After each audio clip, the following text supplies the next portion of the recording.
Hi friends, అందరికీ నమస్తే. ఈరోజు వచ్చేసి వీడియో ఏంటి అని అంటే, రేపు 1వ తారీఖు కదా. సో పెన్షనర్స్ అందరూ అనుకుంటున్నారు మాకు పెన్షన్స్ రేపు ఎవరిస్తారు ఏంటి అని చెప్పేసి. కొంతమందికి అయితే ఆల్రెడీ ఇన్ఫామ్ చేశారు కాబట్టి నో ప్రాబ్లం. బట్ తెలియని వాళ్ళ కోసం ఈ వీడియో. రేపు పెన్షన్స్ సచివాలయం సిబ్బంది మీకు తెచ్చిస్తారు. మీ ఏరియా పరిధిలో ఏ సచివాలయం ఉంటుందో ఆ సచివాలయం మొత్తం టీం మొత్తం రేపు 6 గంటల నుంచి పెన్షన్ పంపిణీ అయితే చేస్తారు. సో మీ ఇంటి వద్దన పెన్షన్ ఇస్తారు. మీరు ఎవరు సచివాలయంకి వెళ్ళాల్సిన అవసరం లేదు. సో మీరు వాళ్ళకి అందుబాటులో లేకపోయినా సరే మీకు కాల్ చేసి మీ ఇంటికి వస్తారు. సో పెన్షనర్స్కి చెప్పండి. సో చాలామంది ముసలి వాళ్ళకి తెలియదు కదా. సో వాళ్ళకి చెప్పండి రేపు పెన్షన్ ఎవరిస్తారు అని చెప్పేసి.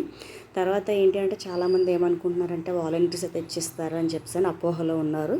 సో ఇంకా వాలంటీర్స్ కోసం అయితే ఎటువంటి డెసిషన్ అయితే తీసుకోలేదు కాబట్టి సో ప్రస్తుతానికైతే సచివాలయం సిబ్బంది మాత్రమే తెచ్చిస్తారు. రేపు 1, 2 తారీఖుల్లో కంపల్సరీగా పెన్షన్ పంపిణీ అని జరిగిపోవాలని చెప్పేసి గవర్నమెంట్ నుంచి ఆర్డర్స్ అయితే వచ్చాయి. సో ఎవరు పెన్షనర్స్ ఊర్లు కానీ బయట ప్రదేశాలకు ఎక్కడికి వెళ్ళొద్దు. దయచేసి ఇంటి దగ్గర ఉండండి. మీ పెన్షన్ మీకు అందుతుంది.